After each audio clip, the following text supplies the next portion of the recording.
Washington Journal continues. We want to welcome back to C-SPAN Independent Senator Bernie Sanders of Vermont. Appreciate you being with us. Good to be with you, Steve. A couple of Senate votes today on different budget plans. What's going to happen? Probably both of them will lose, and then we're going to have to get down to some serious business about how you move this country forward in deficit reduction in a way that is fair to working families and the middle class. The major concern that I have in terms of H.R. 1, which is one of the Republican House bill that will be voted on, it is just draconian in terms of the cuts that it made. In this day and age, in the middle of a recession, when so many working people are hurting, the Republican plan would throw over 200,000 kids off of Head Start. That's just moving in exactly the wrong direction. We worked hard to expand community health centers so that more Americans, low and moderate income people, can have access to health care. Devastate that. I can tell you that in my office, and I think in Senate offices all over the country, people who are applying for Social Security or for disability benefits are waiting too long. They would have devastating cuts in the Social Security Administration, making it harder for people to get the benefits that they need. A 30% cut in the Environmental Protection Agency when we have to be vigorous in protecting the water that we drink, the air that we breathe, and on and on. So these are cuts on education, cuts against the poor, cuts against the sick, cuts against the elderly, at a time when the richest people are be doing much, much better. So to my mind, it is just morally unacceptable that you would balance the budget on the backs of the kids and the most vulnerable people in our country, while at the same time giving tax breaks to millionaires and billionaires. That's what the debate is about. And yet you've heard from the Republicans who have argued that over the last 2 years we've seen a huge increase in government spending. Let's bring it back to the 2007 levels. Would you support that? What we have seen is that when Obama became president, we were on the cusp of a worldwide depression, the collapse of our financial institutions. We were losing 700,000 jobs a month. So it's unfair for the Republicans to say, oh, gee, we've spent a lot of money. Sure we did. We passed a stimulus package which put between 2.5 and 3 million people back to work, rebuilding our infrastructure, and doing a number of things which I think our country long needed. So to say that trying to work our way out of a severe, severe recession it was the wrong thing to do, I disagree with. So my view is that when we have the most unequal distribution of income and wealth in the entire industrialized world, where the top 1% now earn more income than the bottom 50%, and Steve, if you can believe this, and I know it's not talked about very often, the top 400 families in this country, that's not a lot of families, 400 own more wealth than the bottom 50% of families in America. So that gap between the very, very rich and everybody else is growing wider. The middle class is collapsing. Our job now is to focus on rebuilding the middle class, creating decent paying jobs, and moving toward deficit reduction in a way that is not on the backs of the most vulnerable people in our nation. We're going to get to your calls and comments and questions in just a moment. The numbers will continue to be on the bottom of the screen, or you can send us an email or join us on our Twitter page at twitter.com/cspanwj. In case you missed it yesterday, Senator, your colleague, Senator Joe Manchin, Democrat from West Virginia, had this to say on the Senate floor. The more important question is this: why are we engaging in this political theater? Why are we voting on partisan proposals that we know will fail, that we know don't balance our nation's priorities with the need to get our fiscal house in order? Why are we doing all this when the most powerful person in these negotiations, our president, has failed to lead this debate or offer a serious proposal for spending and cuts that he would be willing to fight for? Senator Sanders? Well, I would hope that the president does engage in this important discussion. But I will tell you, Steve, that the reason that I was on the floor in December for 8.5 hours is that the compromise, so-called compromise agreement that the president worked out with the Republicans was, to my mind, a disaster. What the president agreed to was extending the Bush tax cuts for the top 2%, actually lowering the tax rates on the estate tax, which only apply to the top 0.3%. So we gave a significant tax break to not just the wealthy, but the extremely wealthy. We extended tax breaks for the rich in terms of dividends tax, a capital gains tax. That was the agreement that the president reached. Now, I hope that the president comes forward, and I hope the president says that in these very difficult times, when the middle class is struggling, that yes, we're going to move forward toward deficit reduction, but we do it in a way that is fair. And if the president does that, I'd be delighted to be supportive of it. I hope that he does it. I'm not quite so confident that he will. We've been trying to explain this to our audience, but we're talking right now about the current budget, which will expire at the end of September. The president last month putting forth his budget for the next fiscal year, which begins October 1st. I just want to put a couple of numbers on the table, Senator, and get your reaction. A $3.7 trillion spending plan, $1.1 trillion is borrowed money, and $250 billion is used to pay off interest on those payments. No question. Let's talk about that, because I think that's a huge issue. Does this country face a significant national debt problem, which is $14 trillion, and a deficit problem, which is $1.6 trillion? Let's back it up just a bit, Steve. How did we get to where we are? Number one, less revenue is coming in because we're in the midst of a severe recession. Everybody agrees on that. So most importantly is, how do you revitalize the economy, create jobs, put millions of people back to work so that they're paying taxes? That's the most important thing.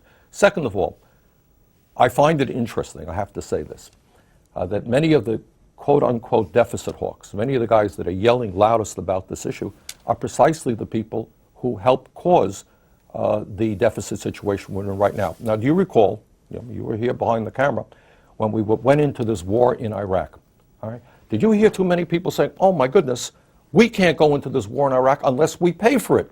I didn't hear one word about that. I voted against going into the war in Iraq for a number of reasons. One of them being is that this war is going to end up costing us some $3 trillion by the time we take care of the last veteran. Now, I find it enormously hypocritical for these same people who say that they're so worried about the deficit. We just have to cut hundreds of thousands of kids from Head Start. We have to cut back on heating programs for low-income senior citizens. We just can't afford to do that. What were they doing 2 months ago? They were fighting vigorously for huge tax breaks for millionaires and billionaires, which obviously drives up the deficit. That's what they have been doing for years. So I don't quite understand how folks can come in and say, I'm really concerned about the deficit. Oh, yes, but I want to give huge tax breaks to millionaires and billionaires. When we bailed out Wall Street, I voted against that, by the way, but I didn't hear any of my colleagues, Republicans or Democrats, who are now concerned about the deficit saying, we can't provide $700 billion in support to Wall Street because that will drive up the deficit. We need an offset. So, Steve, to some degree, there's a lot of hypocrisy about this. And it really is not focusing on, in fact, the serious problem of deficit reduction. We do have to deal with that. A lot of it is ideological. A lot of what we're seeing right now in the Republican bill that I will vote against today is what they've always wanted to do. Cut back on the needs of working people, give tax breaks to the wealthiest people in this country, allow the loopholes. We are losing $100 billion a year because of corporations and the wealthy stashing their money in the Cayman Islands and in Bermuda, tax havens. Outrageous. You think my Republican friends who are concerned about the deficit are going to go after that? They're not. So a lot of this thing is not just moving toward a balanced budget. A lot of it is ideological. It is forget the needs of the middle class and working families. Let's worry about the rich and the powerful. One other set of numbers, and then we'll talk about your book and get to our viewer calls and comments, looking at the discretionary spending and mandatory spending of the federal budget. You've seen the figures, but it's about 36 or 37% that is discretionary. The mandatory programs that you talked about, Social Security, Medicare, Medicaid, accounts to about 57% of the budget, and interest on the debt accounts to 6% and growing. So as you look at those numbers, where do you cut? Even if you increase taxes, where else do you cut? Well, there are a lot of ways that you can cut. Now, for example, healthcare. Everybody agrees, whether you're conservative or progressive, everybody agrees the cost of healthcare is outrageously high. But let's ask ourselves a couple of questions. Today in America, we have 50 million people who have no health insurance. We have about 45,000 people who are going to die this year because they don't have access to a doctor. That's the fact. And yet, at the end of all of that, healthcare costs in America today are almost double that of any other major country on earth. You know that? Almost double. Why is that? Why is that? Now, one way you could solve that problem is to do what some governors are now doing. Let's throw low and moderate income people off of Medicaid. Well, that's fine. Just throw them off. Well, if you're 50 years of age and you develop a lump in your breast and you don't have any health insurance, what do? Well, you could die. I guess that's one option. Or you go to the emergency room and then they send you to the hospital. Who's going to pick up that bill? Well, you are. People with insurance are going to pick up that bill. That's one way to go. The cost of health care is soaring. We've got 50 million people without any health insurance. Now, I think the health care reform bill that was passed last year takes us some way in the right direction, but it's nowhere near enough. Why do we spend twice as much per person on health care as any other nation, and yet our outcomes are, in many cases, not as good as some of the European countries or even Canada? And the answer is that we have private insurance companies in the midst of all that whose function in life is not to provide quality, cost-effective health care to the people. It's to make as much money as they possibly can. I introduced legislation calling for a Medicare for all single-payer national health care program. Doesn't have a lot of support here. Insurance companies, needless to say, are very much against it. But I do want to say that in my state of Vermont now, we have a governor, I think we have a legislature that are prepared to lead this country forward in a Medicare for all single-payer program. We already have some very authoritative studies which tell us that that will save hundreds and hundreds of millions of dollars. When you get insurance companies out here, when you get all of the administrative costs associated with what we now have, a very confusing bureaucratic system. The goal of healthcare is to provide quality healthcare to all people in a cost-effective way, not do what we're doing. So when you talk about the cost of Medicare and Medicaid, that's one issue you have to talk about. Second issue, Social Security. I am getting very, very tired of seeing my political friends or the pundits tell us Social Security is going broke. So let me be very clear. Social Security is not going broke. What Social Security is under attack right now from people who have always wanted to destroy Social Security, who basically believe that the government should not play a role in providing retirement benefits to the elderly or help for those people with disabilities or help with widows and orphans who have lost their breadwinner in their family.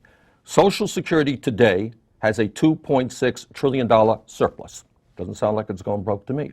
Social Security, according to everybody who has studied it, Social Security Administration, the CBO, can pay out every benefit owed to every eligible American for the next 27 years.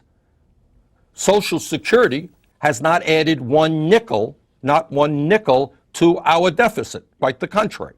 So when people tell you that you've got to cut back on benefits in Social Security, you have to raise the retirement age of Social Security, or maybe we have to end Social Security completely. Let's privatize it. Let's do our retirement accounts through Wall Street. I very strongly disagree with that, and I resent that. Social Security has accomplished exactly what the founders of Social Security wanted it to accomplish. Before Social Security, 50% of the elderly in this country were in poverty. Today, that number is 10%. And for the last 75 years, in good times and in bad, 3 years ago, millions of Americans lost their retirement savings, they lost their homes, they lost their jobs because of the Wall Street engineered crash. Do you know how many people lost their Social Security benefits? Nobody, not one person. For 75 years, Social Security has paid out every nickel owed to every eligible American. That's a pretty good record. And I know there are people who want to destroy Social Security. This senator will fight to preserve it. Yesterday, before the Senate Budget Committee, you were part of the proceedings. Senator Alan Simpson, your former colleague from Wyoming, a Republican, the co-chair of the President's Commission on the Debt and the Deficit, had this to say about Social Security. Social Security is not a retirement. It was never intended as a retirement. It was an income supplement after the Depression. The average age of life was 63, and that's why they set the retirement age at 65, the beginning of the greatest Ponzi of all time. Now the life expectancy is 77. There were 16 people paying into this system when I was at the University of Wyoming and one taken out. Then there were 10 paying in. Today there are 3 people paying in and one taken out. And in 10 years there will be 2 people paying in and one taking out. How long do you think that kind of thing can sustain? Well, it's a good speech, and all of the facts that he gave may or may not be right, but it's totally irrelevant. In 1983, Reagan and Tip O'Neill sat down because Social Security in 1983 was in the midst of a real crisis. It was a crisis, not like it is today. Today, we can pay out every benefit for the next 27 years. I didn't hear Senator Simpson talking about that reality. The fact is that in 1983, an arrangement was reached between Reagan and the Democrats, and that agreement, by and large, has worked pretty well. So where we are right now, which Mr. Simpson forgot to mention, is we have a $2.6 trillion surplus. Now, what's the answer? We can pay out every benefit owed to every eligible American for the next 20 years, so we're not in a crisis situation. But what the actuaries, these guys who sit around with their numbering pads there, want to figure out is how it is good for the next 75 years. And I'll tell you what I think the solution is. And somehow Senator Simpson neglected to talk about that. And that is to do what Barack Obama proposed when he was running for office, and I think has repeated since. And that is right now, Steve, if you make $106,000, you contribute, there's a cap on the amount of taxes you put into the Social Security Trust Fund. So if one person makes $1 billion a year and one person makes $106,000, they both contribute the same amount into the Social Security Trust Fund.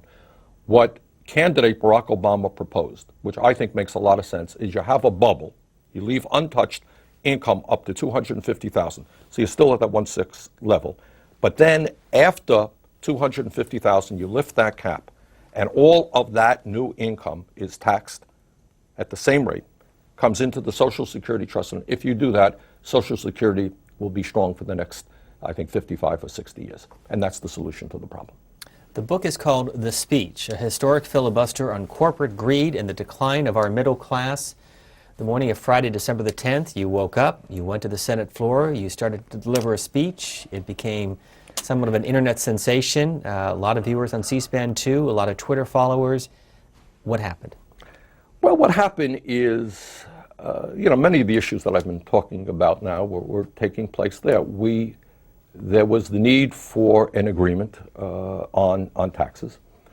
And the president sat down and he negotiated an agreement with the Republicans, which I thought was a very, very fair, very unfair agreement. What the president essentially allowed in that so-called compromise is the extension of the Bush tax breaks for the wealthy.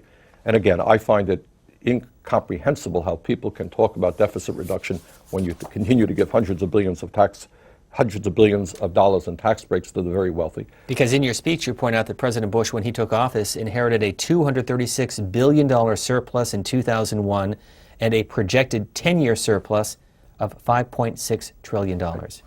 So when President Bush came into office, that's right, after the Clinton administration, we were going forward toward huge surpluses, in fact. And you may remember, there were great debates. I was not in the Senate then, but in the House as well. What are we going to do with all that surplus? Should we give tax breaks to everybody right now? Should we use it to infrastructure? Should we use it to strengthen Social Security? There was a great debate of what we're going to do with all this money that was lying around. Well, needless to say, we don't have that debate anymore. But one of the reasons that we're in a deficit situation is these huge tax breaks that go to the wealthiest people in this country. Right now, and you've heard, I think many of the viewers have heard people like Warren Buffett. Warren Buffett is one of the richest guys in the world. And Buffett points out that his effective tax rates, right now, as one of the richest people in this country, is about 16%. That is the lowest effective tax rates for the rich that we have seen for decades. And Buffett makes the point that his effective tax rate now is lower than his secretaries. It's lower than most teachers, nurses, doctors, cops, firemen. Does that make any sense? Corporate tax rates have gone way, way down. You have a situation where a few years ago, ExxonMobil made $19 billion in profit. ExxonMobil, most profitable corporation in America. Not only did they not pay anything in taxes, they got I think it was $156 million refund from the IRS. You have large and profitable corporation after large and profitable corporation paying nothing in taxes. So clearly, if we are serious about bringing an element of fairness into our society, in seeing the middle class get a fair shake, we need to ask the wealthiest people in this country and large corporations to start paying their fair share of taxes. We're talking with Senator Bernie Sanders. He's the former mayor of Burlington, Vermont, former member of the House, graduate of the University of Chicago. He serves on, among other committees, the Budget Committee, which held a hearing yesterday. We showed excerpts with the co-chairs of the President's Bipartisan Commission on the Debt. Dennis is joining us from Kansas City, Missouri. Democrats Line, good morning. Welcome to the conversation. Good morning. Thank you for C-SPAN. Senator, do you know the percentage of children in Head Start, low-income people that contribute to political campaigns or votes?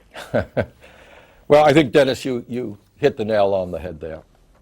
When you have, here we have, and this really galls me because the child care, any working family in America will tell you how difficult it is to get quality, affordable child care. And years ago, as a nation, we said, look, we have the highest rate of childhood poverty in the industrialized world. Over 20% of our kids are living in poverty.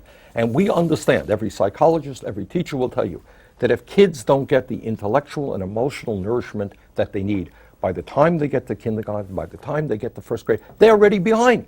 Then we're looking at 25% of our kids dropping out of school, kids getting into drugs, into self-destructive activity, and we have more people in jail than any other country.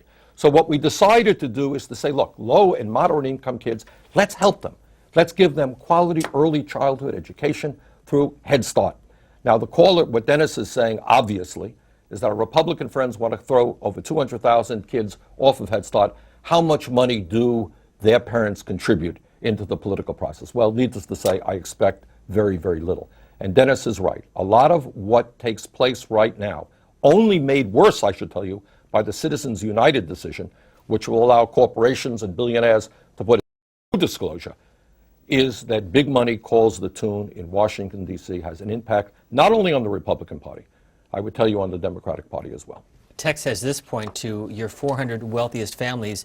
Don't those families give back in spades by creating all the jobs and inspiring so many to strive for excellence? So many what? Jobs. Do they create jobs? Well, some of these people inherited their wealth. Some of these people do create jobs. Some of these people are throwing American workers out on the street. Many of the largest corporations in this country, and I'm sure that some of these CEOs are heads of the largest corporations, have in fact downsized very substantially in America and moved collectively millions of jobs abroad. All that I'm talking about here, I'm not here to attack wealthy people. All I'm talking about is that we need a sense of fairness in America. And as a nation right now, with our middle class virtually disappearing and poverty increasing, the idea that 400 families own more wealth than the bottom 50% of families in America is frankly obscene. It really is indefensible. And in terms of job creation, what we do know is that most of the large corporations in this country, in fact, are employing fewer Americans now than they used to, because they have outsourced our jobs to China and other countries. So I don't quite accept that argument. Abdullah is joining us from California, our line for independence with Senator Bernie Sanders. Good morning. Good morning, sir. And you ended your last segment before I could be on the air.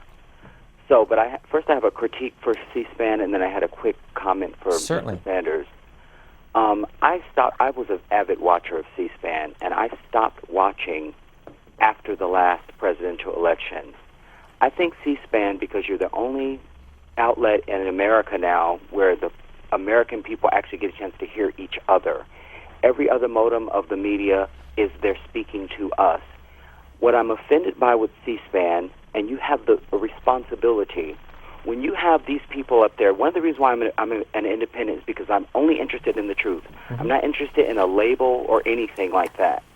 But you all let those Republicans sit up there, say Obamacare, they tell all their lies. That guy that you had on before, Mr. Sanders, was a complete and total disaster. He wasn't well-spoken or anything. I need you guys, because you know the facts. You're reading the newspaper and everything. You're intelligent people. When these people are up there telling absolute lies, that's why the country is divided. You have a hand in that. So what question should we have asked?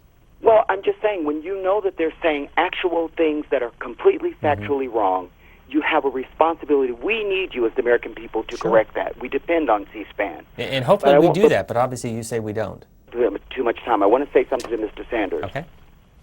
Mr. Sanders, I have watched you. America needs more individuals like you in our positions of leadership. I love your truth. I love your fearlessness. I've watched you in different media, and every single time you're very consistent. I have much respect for you, sir. And you are the exact opposite of the gentleman that was there before you. The people are just interested in truth, and we're interested in people who have passion and fire in their bellies that are trying to fight for the people. I love you, and I'm sure I'm just one voice speaking for many. Okay, I'm going to challenge your comment now to Senator Sanders. I'm just kidding, Abdullah. That's very kind of you, and thank you very much. Let me just say this. I think one of the things, and you asked why the speech that I gave went all over the internet and was picked up so much on Facebook and all of that. And I think the answer is there are a lot of things going on in our country which are not talked about in the corporate media or the right-wing media. And I think the average person out there, whether you're Republican, Democrat, Progressive, Independent, whatever you are, they know that something is wrong. And they know that the middle class, for whatever reason, is collapsing. That people today are working longer hours for low wages than they used to. They're worried not only about themselves, they're worried about what's going to happen to their kids. And if we don't turn this around, Steve, our kids are going to have a lower standard of living than we are. From your speech on December the 10th, you said, quote, "What motivates some of these people is greed and more greed. There is no end to it. So what they do is things like hire lobbyists who are all over Capitol Hill. These lobbyists, sometimes former leaders of the Republican Party, former leaders of the Democratic Party, former hotshot lawyers, bright people.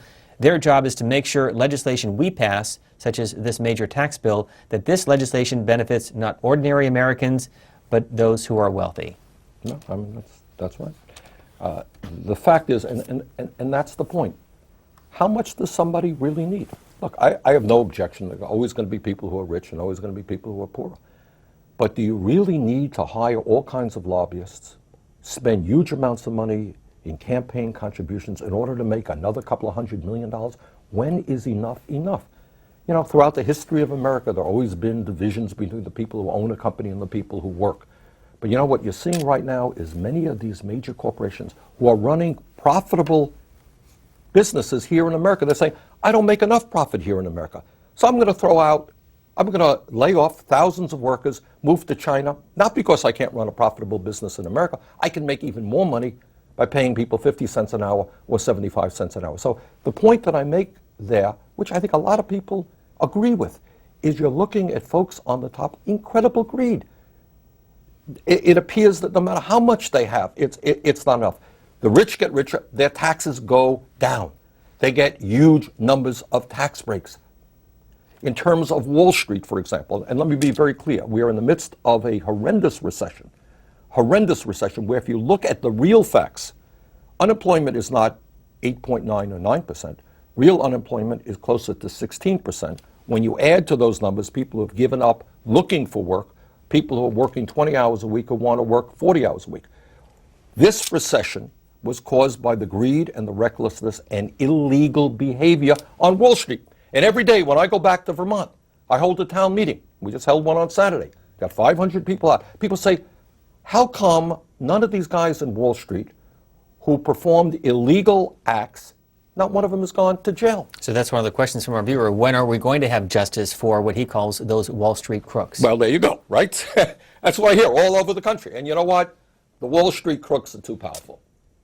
And they ain't going to get justice because they pretty much own the Republican Party. They have a lot of influence in the Democratic Party. What should have happened after these crooks destroyed the economy, a month later, we should have had what's called a Pecora II commission. Pecora was a guy who in 1932 or 33 worked with the Senate investigating what went on in Wall Street.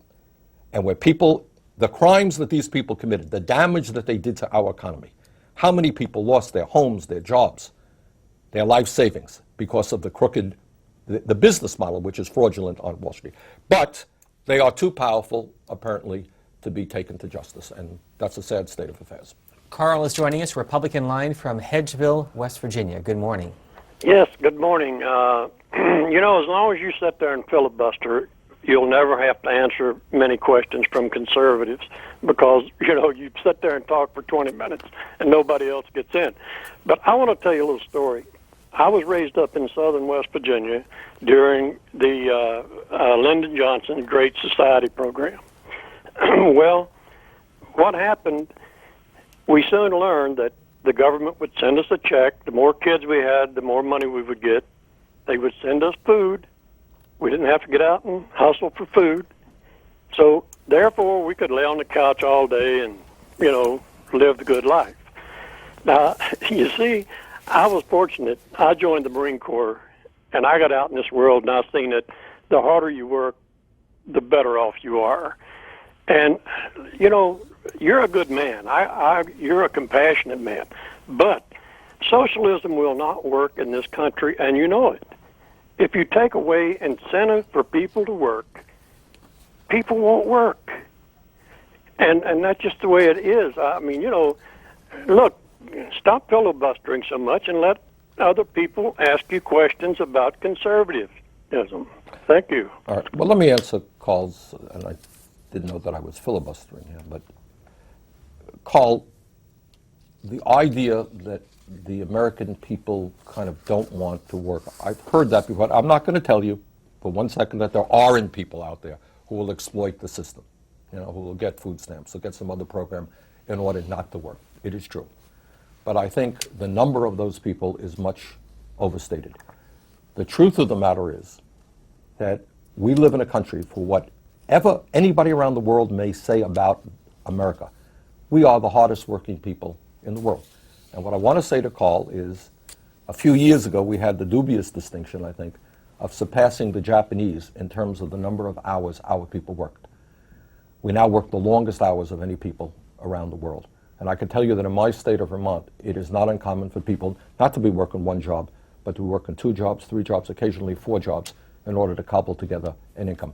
And Carl, there is nothing that I have said to suggest that I do not think that people should be working and that people should be working hard. And there is one of the frustrations that I have, and one of the things that I talked about in my speech, is that right now with unemployment as high as it is, there is an enormous amount of work to be done. I don't know about West Virginia, well, I'm pretty sure it's true there. I tell you, in Vermont, we need work done on our infrastructure, that's our roads, our bridges, our culverts, our public transportation, our water systems.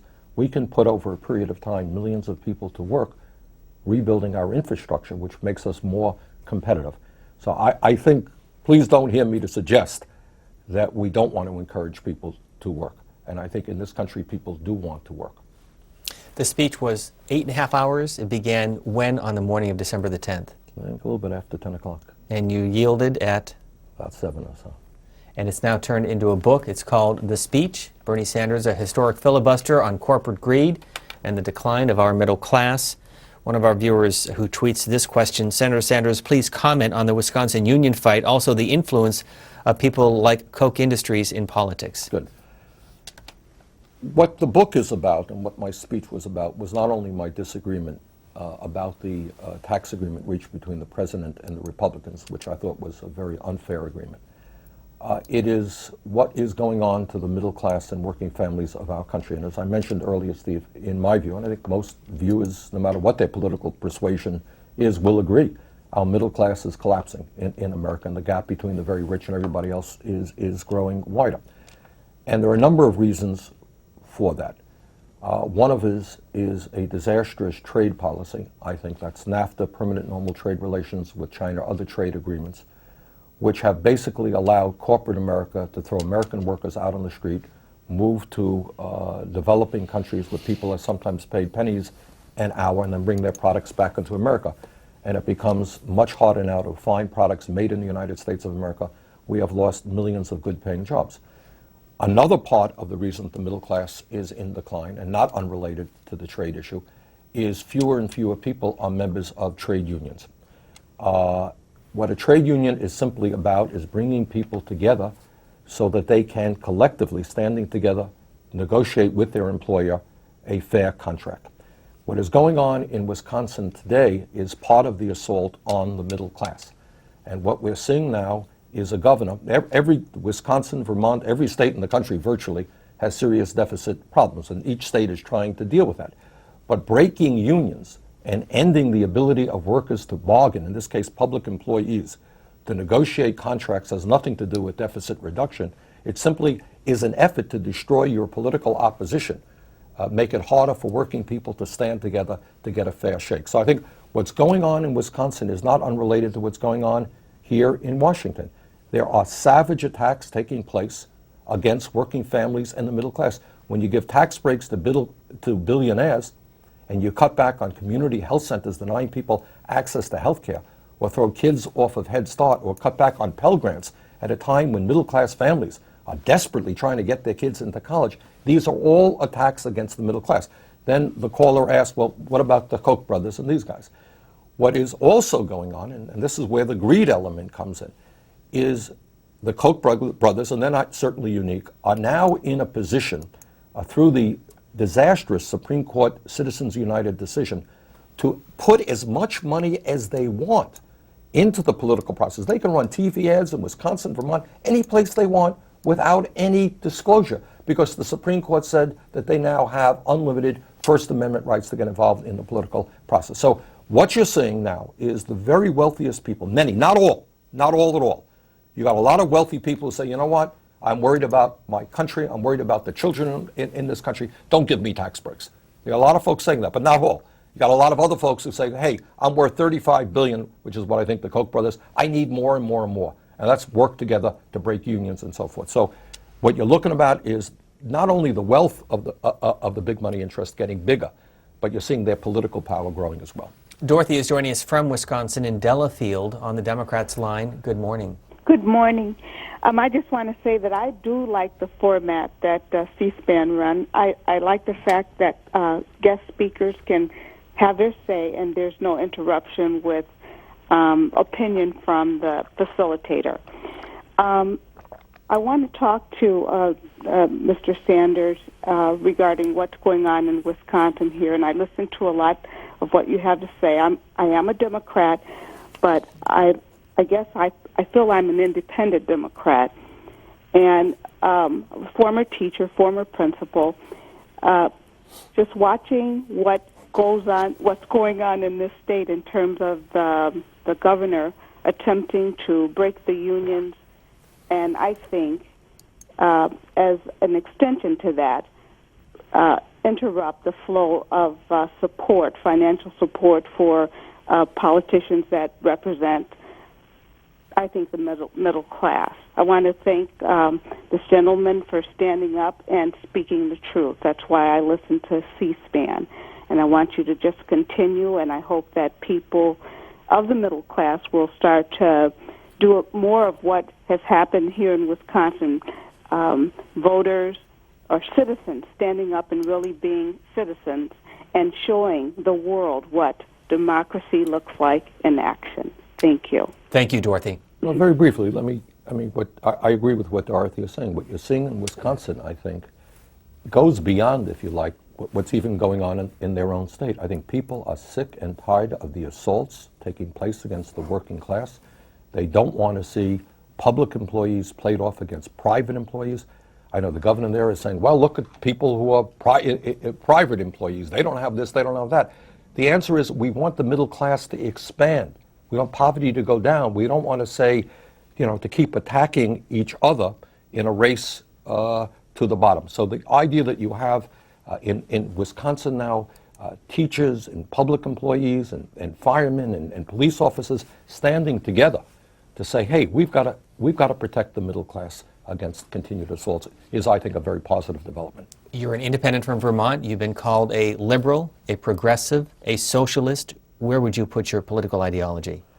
Well, I am on the ballot. I've always run since I was elected as mayor of Burlington in 1981 as an independent. And I am very proud that the people of Vermont have given me the opportunity to serve mayor in the House and now in the Senate. I am the longest serving independent in the history of the United States of America. Steve, I am an independent because I think, as some of the callers have suggested today, money plays a huge role in our political process, influencing both political parties. I come from a family that never had a whole lot of money. We struggled with money. I think the job of those of us who are elected is not to worry about the needs of the large multinational corporations and the wealthy, but ordinary people who today are really, really hurting. So I'm proud to be an independent. I am a progressive in the sense of what goes on in Scandinavia and Western Europe. I'm also a democratic socialist. I think, as I indicated, the growing inequality in America is something that concerns me. I believe that everybody in this country is entitled to health care as a right, education is a right. I think we've got to do the best we can to create decent paying jobs, have a fair tax system. Has President Obama met your expectations 2 years into his term? In general, no. In some ways, yes. I think in the president we have a guy who is incredibly smart, incredibly articulate. I think he has done some very, very good things. I think that the plate that he inherited when he came in was just unbelievable in terms of the financial crisis, losing 700,000 jobs a month. Very, very difficult stuff. And I think he has done some good things. I was a strong believer in the stimulus package. I would have liked to have seen that package be even greater. He and I worked together in one area that I think is very significant. We're not going to get a handle on health care in America until we greatly expand primary health care, until we make sure that everybody in this country has access to a doctor so they don't end up going to the emergency room, they don't end up getting sick and ending up in the hospital at great personal suffering as well as great expense to the system. He has been very, very strong on that effort. We are going to double the number of community health centers in America, provide health care to 40 million people in that area, and he and I have worked together on that. He's been strong in terms of trying to move us away from fossil fuel to energy independence and sustainable energy. But there are areas where I have not agreed with him. I think, for example, the agreement that he struck with the Republicans in terms of taxes was a bad agreement. I have been very concerned that a lot of the people in the financial area that he has brought into the White House have come from Wall Street, have not been there to represent the middle class and working families. I certainly disagree with some of his budget suggestions right now when he proposes to cut LIHEAP in half, which is the low-income heating assistance program. My state, the weather gets 20 below zero. I got a lot of senior citizens trying to just stay alive on $13,000, $14,000 a year. We should not be cutting that program. So, you know, it's a mixed feeling toward him. Some good things, some not so good things. Our conversation, for those of you listening on C-SPAN Radio, is with Senator Bernie Sanders, independent from Vermont. He's out with a new book called The Speech, the text of his 8.5 hours address that we carried live on C-SPAN 2 on the Senate floor on December the 10th. Matthew is joining us from Glasgow, England. Go ahead, please. Actually, it would be Scotland. Good morning, Matthew. Hello. How's it going? Fine, thank you. I just wanted to ask the senator what he thinks about us not putting more money into education and things like that. I think it's insane. I mean, we already have an educational crisis in this country. And when I hear my Republican colleagues talking about cutting back on Pell Grants, which is the major source of federal funding to help low and moderate income kids get a college education, when I read that there are states like Texas and other states prepared to lay off around our country hundreds of thousands of teachers. Clearly, everybody understands that if you're going to make it into the middle class today, you need a good education. It is likely you need a college degree. Clearly, everybody understands that we are losing a whole lot of kids who are dropping out. And we need to increase our educational capabilities, not diminish them. And one of the areas, by the way, that we're working hard on, it doesn't get a lot of press or attention, but we have a real crisis in child care in this country.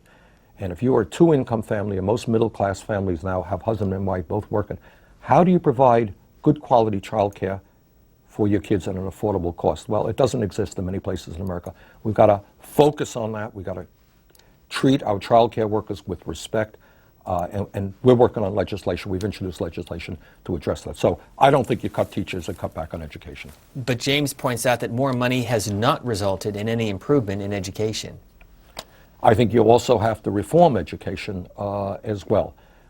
There's no question about that. But to say that we should throw teachers, fire large numbers of teachers, make our classroom sizes even larger, or throw hundreds of thousands of kids off of Head Start is not a help. And to say that money does not correlate, money is important too. I think you have got to pay, if you want to attract the best and the brightest young people, you're going to have to pay them a good salary. And we also have to address the fact that the cost of college is so high right now that a lot of young people are giving up even on the desire to go to college, not to mention others graduating deeply in debt. Fran from Oswego, New York has this question. The good senator sounds like he's making the case for a flat tax or a consumption tax. Would you ask him what he thinks about the fair tax bill? Now, I think the fair tax bill, which says, as I understand it, that the tax rates for millionaires and people making $25,000 should be the same, would be a real boondoggle to the very, very wealthy. I believe in progressive taxation. Clearly, the tax code right now is out of control. Enormous numbers of loopholes there, most of which benefit the wealthy and large corporations. I give you many, many examples, ExxonMobil being just one of many, of large corporations that pay nothing in federal income taxes. So we need a simplified system, but in my view, those people who earn more money should be asked to pay a higher percentage of their income in taxes. And from your earlier point, George, has this to that caller from West Virginia, socialism worked pretty well for bankers in Wall Street? Well, one of the points that I make somewhere in the book is that in many ways we have a system of socialism for the rich. Wall Street is the case in point. So here you have all over America small business people, family farmers in my state and elsewhere, desperately in need of affordable loans. They can't get it. But yet, if you are the largest financial institutions in the world that have been involved in illegal activity, you're getting massive bailout. And one point that I want to make, Steve, is one of the things I put into the financial reform bill is an audit the Fed in terms of their emergency provisions that took place during and after the crash. And what we discovered, because the Fed made that available a few months ago, is people say, well, the $700 billion or $800 billion we used to bail out Wall Street was only a small part of what took place. What also took place is $3 trillion in very low interest loans that went to every large financial institution, went to companies like General Motors, went to foreign central banks all over the world. So what you had is a perfect example of socialism for Wall Street and for the very rich, and rugged free enterprise for small business people and working people. David is joining us from Baltimore. Good morning. Welcome to the conversation, David. Good morning, Senator Sanders. I remember watching a video of you on YouTube where you were questioning Ben Bernanke of the Federal Reserve and being completely astounded when you asked him where the people's money went, if he could tell you exactly where it went, and he straight up said no to you. That really struck true to me about how secretive and how powerful the Federal Reserve is. But getting to some of your comments earlier, you have continued to speak about the greed of Wall Street and the big business and big corporations. However, the greed that I see that is actually destroying the country right now is the greed in Washington of you, perhaps yourself, but maybe not yourself, but certainly your colleagues there in the Senate and in the House. You guys continue to spend a lot more money, way too much money, more than what the federal government legitimately brings in every single month. And you guys want to always raise taxes on the wealthy or whoever to cover the expenses of your increased spending in Washington. Why can't the federal government simply live within its means? Why can't you guys simply spend what you take in every single month, which I've heard is around $200 billion a month? Thank you, David. Okay, David, let me answer you. You talked about the Fed. Yes, I did ask Bernanke where the trillions of dollars went. He said he refused to tell me. We introduced legislation to make him tell me. That legislation was included in the financial reform bill, and eventually that came out. And that was just what I was talking about a moment ago. $3 trillion going to every financial institution, large in this country, many large corporations, many individuals as well. In terms of spending within our means, yes, I agree with you. I ran a city for 8 years. We took in money. We spent the same amount as we took in. We had a balanced budget. Should we be doing that? Yeah. But when you're in the midst of a recession and you have a whole lot of people who are hurting, there are investments that you have to make. It is wrong, in my view, to say that we should be throwing hundreds of thousands of kids off of Head Start, for one example of many. So to answer your question is that a budget is two things. It is spending, it is bringing in revenue. I do believe, as I said a number of times this morning, it is absurd to give tax breaks to people who don't need it and then cut back on programs for people who are desperately dependent upon those programs. Senator Bernie Sanders, independent from Vermont, and out with a new book from his speech on December the 10th that we covered on C-SPAN 2, The Speech, a historic filibuster on corporate greed and the decline of our middle class.